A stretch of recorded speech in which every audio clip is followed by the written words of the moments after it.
పాత్రికేయ సోదరులందరికీ నా హృదయపూర్వక నమస్కారాలు. ప్రత్యేకించి ఎన్డీఏ గవర్నమెంట్ ఫామ్ అయిన తర్వాత గౌరవ ముఖ్యమంత్రి చంద్రబాబు నాయుడు గారి నాయకత్వంలో నేను అటవీ శాఖ బాధ్యతలు తీసుకున్నాక, పర్యావరణ బాధ్యతలు తీసుకున్నాక ముందుగా రెడ్ శాండర్స్, ఎర్రచందనం స్మగ్లింగ్ ఒకటి ఇది నా దృష్టిలో ఉంది. గత 14 నుంచి 19 వరకు ఒక విధానంలో ఉంటే 19 నుంచి 24 వరకు చాలా విపరీతంగా ఎర్రచందనం స్మగ్లింగ్ జరిగింది. అంటే ఉదాహరణకి ఒక సంవత్సరం అటు ఇటుగా, అంటే ఇది మీ దృష్టికి తీసుకురావడానికి, పొద్దున డిపోలోకి వెళ్తే నేను అక్కడ ఉన్నది దాదాపు 2,60,60,000 దుంగలు ఉన్నాయి, ఎర్రచందనం దుంగలు.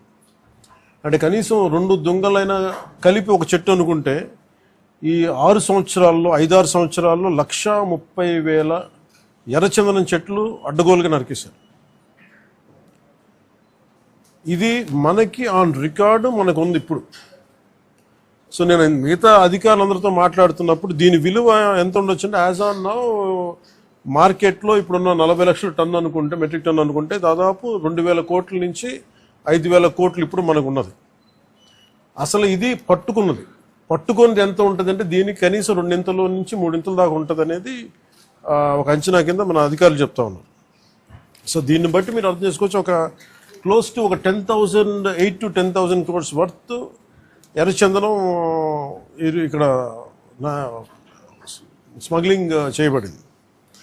సో నేను ఛార్జ్ తీసుకున్న తర్వాత ముందస్తుగా ఏం చేసాం, ఏంటి ఇష్యూస్ ఉన్నాయంటే, మేము కర్ణాటక రాష్ట్రానికి వెళ్ళి మాట్లాడుతున్నప్పుడు అంటే ఎంత అలసత్వంతో ఉన్నాం అని చెప్పడానికి 140 కోట్ల ఎర్రచందనం దొంగలు కర్ణాటక అటవీ శాఖ అధికారులు స్వాధీనం చేసుకున్నారు. దాన్ని వాళ్ళు అమ్మేశారు. అది నేను కుంకి ఏనుగుల కోసం వెళ్ళి వాళ్ళతో ఇంటరాక్షన్లో వాళ్ళు థ్యాంక్స్ చెప్తున్నాను, మీకు థ్యాంక్స్ చెప్పాలి, మాకు మీ వల్ల మాకు 140 కోట్లు మా అటవీ శాఖకి వచ్చినాయి అని. ఏంటి వచ్చినాయి అంటే, మీరు కొట్టేసిన ఎర్రచందనం, మీ స్మగ్లర్లు కొట్టేసిన ఎర్రచందనం దొంగలు మేము ఇక్కడ పట్టుకుని దాన్ని వేలం పాటలు అమ్మేసి మాకు 140 కోట్లు వచ్చిందని. అంటే దీనికి అప్పుడున్న మంత్రులు కానీ ఒక్కరు కూడా బాధ్యత తీసుకోలేదు. ఈరోజు దాన్ని పొలిటికలైజ్ చేయడానికి కూడా పెద్ద ఎక్కువ మాట్లాడే దాని గురించి, ఎందుకంటే జరిగిపోయిన దాని గురించి మనం ఏం చేయలేం, కానీ ఏం కరెక్షన్స్ చేయాలి భవిష్యత్తులో అనే దాని మీద ఉంది. దీంట్లో కూర్చోబెట్టి ఎస్పీ సుబ్బారెడ్డి గారి నేతృత్వంలో టాస్క్ ఫోర్స్ పనిచేస్తూ ఉంది, రెడ్ శాండర్స్ని ట్యాకిల్ చేసే టాస్క్ ఫోర్స్. దీని గురించి కూర్చోబెట్టి అటవీ శాఖ అధికారులతోటి కానీ అండ్ టాస్క్ ఫోర్స్ అధికారులందరితో కూర్చోబెట్టి 5 జిల్లాల ఎస్పీలతో కూర్చొని మాట్లాడాము. ఇప్పుడు దాకా ఒక రివ్యూ మీటింగ్ చేశాం. అంటే ఈ మీటింగ్ తాలూకు ఇంటెన్షన్ ఏంటంటే, ఎంత స్మగ్లింగ్ జరిగింది, ముందు ఎంతసేపు ఎర్రచందనం జరిగింది, ఎర్రచందనం స్మగ్లింగ్ జరిగింది, ద వాల్యూమ్ ఆఫ్ స్మగ్లింగ్ ఎంత ఉంది, ఎన్ని దొంగలు ఉన్నాయి. మీరు ఊహించుకోండి, 2,60,000 దొంగలు అంటే 1,30,000 పచ్చని చెట్లు ఇప్పుడు ఈరోజు మన కొట్టేస్తే వచ్చినాయి. దీనికి కొన్ని లక్షల చెట్లు కొట్టేస్తుంటాయి, కానీ ఇంకో 2 లక్షలు అదనంగా కొట్టింటారు, కానీ తక్కువ క్లోజ్ టు అనదర్ ఒక 1.5 to 2 lakh చెట్లు కొట్టేస్తుంటారు. ఇది మనకి అందరినీ లెక్కేది.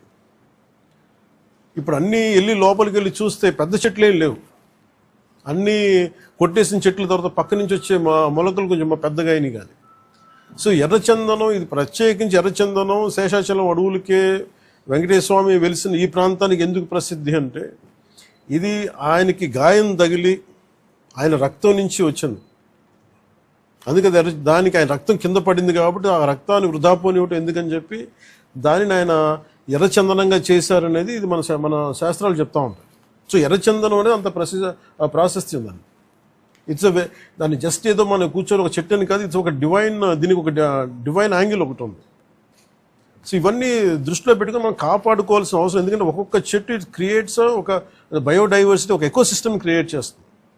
కానీ ఇటు అడ్డగోలుగా వీళ్ళు డబ్బుల కోసం అడ్డగోలు ఖర్చు పెట్టేస్తే, ఇష్టారాజ్యంగా చేస్తే అసలు ఎవరు ఏమీ చేయలేరు అనుకున్నప్పుడు రాగానే గౌరవ ముఖ్యమంత్రి చంద్రబాబు నాయుడు గారు రాగానే మేము ప్రత్యేకించి మేము పట్టుకుని లా అండ్ ఆర్డర్ ఒకటి, రెడ్ శాండర్స్ మటుకు we have to firm hold తీసుకోవాలి, ఫర్మ్ స్టాండ్ తీసుకోవాలని నిర్ణయించుకున్నాం.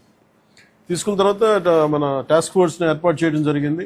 ఆ టాస్క్ ఫోర్స్లో కూడా ఇప్పుడు దాకా నేను ఎప్పుడైతే తమిళ మన కర్ణాటకకి వెళ్ళానో, కర్ణాటక అటవీ శాఖ మంత్రి గారిని కానీ గౌరవ ముఖ్యమంత్రి సిద్ధరామయ్య గారిని కానీ నేను అడిగింది ఏంటంటే, వీళ్ళ స్టేట్ టు స్టేట్ ఒక కోఆపరేషన్ కావాలి, మాకు ఒక అండర్స్టాండింగ్ లేదు, లెటర్ ఆఫ్ అగ్రిమెంట్ లేదు, లెటర్ ఆఫ్ అండర్స్టాండింగ్ లేదు. ఎందుకంటే నేపాల్లో మన ఆంధ్రాకి చెందిన ఎర్రచందనం అక్కడ దొరికితే, ఎర్రచందనం మేజర్లీ ఆంధ్ర, ముఖ్యంగా మన శేషాచలం అడవులు. ఇక్కడ దొరికింది నేపాల్లో పట్టుబడితే, అది కూడా కొన్ని 100 కోట్లు పట్టుబడితే, నేను ఛార్జ్ తీసుకోగానే ఫస్ట్ పెట్టిన ఇది సంతకం ఏంటంటే అక్కడి నుంచి తీసుకురావడం. అంటే అది ఏముందంటే కంట్రీకి అండర్స్టాండింగ్ ఉంది. అంటే వేరే కంట్రీలో ప్రొడ్యూస్ అయిన ఉత్పత్తి అయినది ఏదైనా సరే అక్కడ దొరికితే అది మేము తిరిగి తీసుకురావచ్చు అనేది, అది ఒక ఇంటర్పోల్లో లేదంటే ఒక బిట్వీన్ కంట్రీస్ ఉన్న ఒక అండర్స్టాండింగ్ ఉంది. అది మన రాష్ట్రాలకు ఎందుకు లేదని చెప్పి నేను ఆ ఇనిషియేటివ్ తీసుకొని కర్ణాటకకి వెళ్ళి కర్ణాటక ప్రభుత్వాన్ని, అటవీ శాఖ మంత్రి గారిని ఈశ్వర్ ఖండ్రే గారిని వారితో మాట్లాడి we have letter of understanding between states system, మన కర్ణాటకకి మన ఆంధ్రకి. అలాగే మనకి భూపేంద్ర యాదవ్ గారి దగ్గరికి వాళ్ళకి ఏం చెప్పారంటే, ఇది మీరు అన్ని స్టేట్స్కి మీరు అప్లై చేయండి మీరు అని ఆ రోజు కోరితే, తర్వాత రిపీటెడ్ మీటింగ్స్ జరిగినాయి, 2-3 మీటింగ్స్ జరిగినాయి. 5 మీటింగ్స్ తర్వాత నౌ అగ్రిమెంట్ అంటే ఏ స్టేట్లో ఆంధ్రప్రదేశ్ తాలూకు ఎర్రచందనం దొరికినా కానీ మనకి ఆ స్టేట్ మనకు తిరిగి అప్పగించేస్తుంది. అది ఎన్డీఏ ప్రభుత్వం తీసుకొచ్చిన ఇనిషియేటివ్.